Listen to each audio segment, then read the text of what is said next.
అభిమానులు కూడా చెప్తా ఉన్నాను, నన్ను కాదని మీరు జగన్ కి ఓటేశారు మర్చిపోను. ఈ రోజున మీరు సఫర్ అవుతున్నారు, నేను కాదు.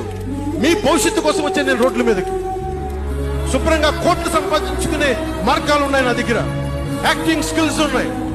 అన్ని కాదనుకొని ఎందుకు వచ్చారు? నరేంద్ర నేలే, మన మనుషులే, మన వాళ్ళే.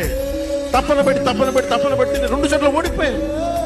2 చోట్ల బాధ లేదు, నిలబడ్డా. 2 చోట్ల ఓటమి బాధ మీకు ఎలా ఉంటుందో తెలుసా? ఒక ఎగ్జామ్ పోతే మీకు బాధ ఎలా ఉంటుందో విద్యార్థికి తెలుసు. అలాంటిది నేను 2 చోట్ల ఓడిపోతే నేను నిరాశ, నైరాశ్యం, బాధ ఉండింది. ఒకటే గుర్తుపెట్టుకున్నా, ట్రైన్లో డర్బన్ లో దక్షిణాఫ్రికాలో గాంధీని ట్రైన్ లోంచి గెంటి వేయబడ్డ గాంధీ గారు గుర్తొచ్చారు. ఏ ఆటుపోట్లు తీసుకోకుండా నేను